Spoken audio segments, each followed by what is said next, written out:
Alright there guys, and welcome back to a brand new video. Today, I'm finally going to reveal my game of the year for 2018. My game of the year for 2018 is Far Cry 5. That's right, not God of War, because I never played it, not Red Dead Redemption 2, because I didn't play it, and not Spider-Man, because I didn't play it. Far Cry 5 is the best game I have played this year. Why is that?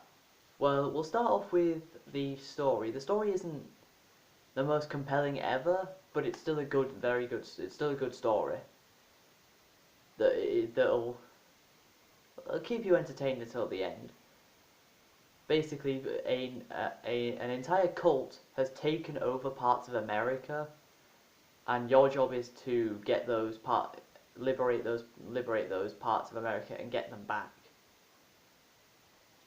We find out later on that the cult actually were doing this to prevent a nuclear war, and if you liberate everything and stop them, the nuclear war breaks out, which shows you end up being the villain, not the hero in the game.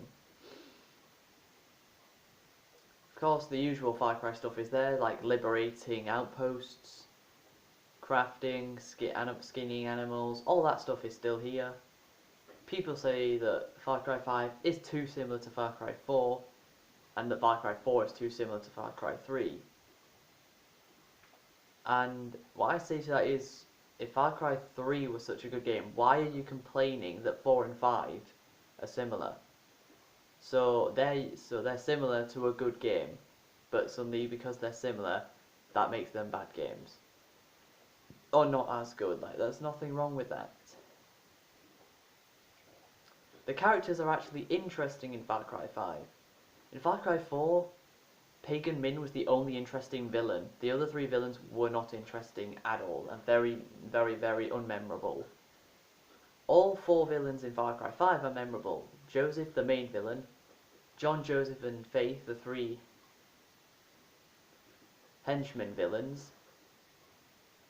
They're all interesting characters, and they're very memorable for something that they may have said throughout the game. Of course, obviously there's a lot of guns to buy, there's vehicles, there's upgrading perk points that can give you better abilities. All that stuff is still here. But what really makes Far Cry 5 stand out to me is a feature that they added later on, around about September. It's called New Game Plus.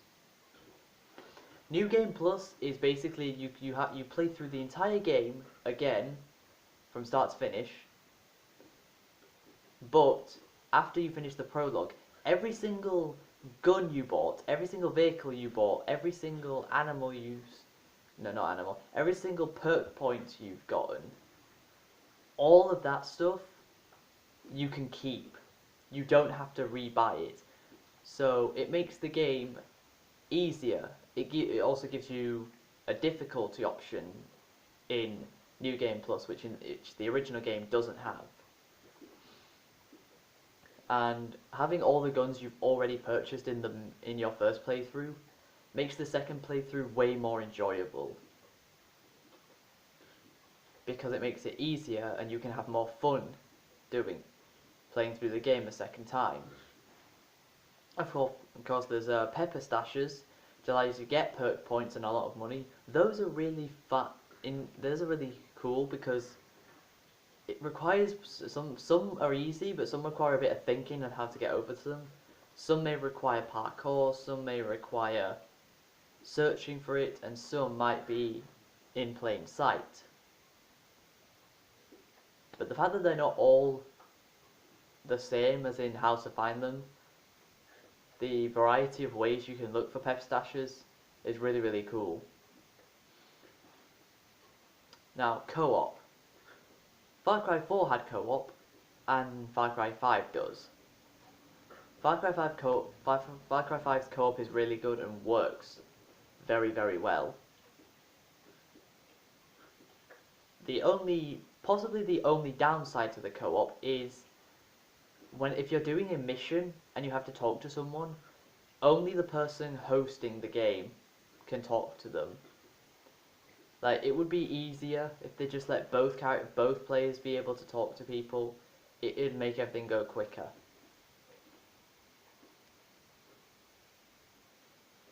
Because there's so many guns to get. There's a lot of vehicles.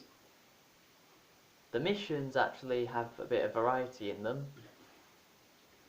And of course, you may remember in Far Cry 4 when you defeat a main villain that's not Pagan Min. When you defeat one of the 3 henchmen villains, their fort becomes easier to infiltrate and liberate. Of course, if you try to liberate their forts while they are still alive, it's incredibly difficult to do it. Which is why liberating the forts would be better. But in Far Cry 5, instead of forts, they have the characters have, the 3 main henchmen villains have bunkers, and they're really cool because none of the bunkers are the same, and Faith's bunker is the most unique as it's to do with flowers and nature and stuff like that. The only downside to the forts is the main villain of the game, Joseph, doesn't have his own fort. It'd be cool if he did, because I'd like to go through a fort, but yeah, you can't infiltrate a main villain's fort, or bunker in this case, until you've killed them. On Far Cry 4, you could try and infiltrate them with them still being alive. It was just way harder. But yeah, they made it obvious in Far Cry 5 by not allowing you to infiltrate their bunkers until you've killed the villain. And that's going to do it for my Game of the Year for 2018. Hope you guys have enjoyed this video. If you have, please leave a like. Tell me in the comments what your Game of the Year is. Although I could hazard a guess at God of War, Spider-Man and Red Dead Redemption 2 being the majority of people's Game of the Year this year. But I didn't play those 3 games, so I revealed what my Game of the Year was.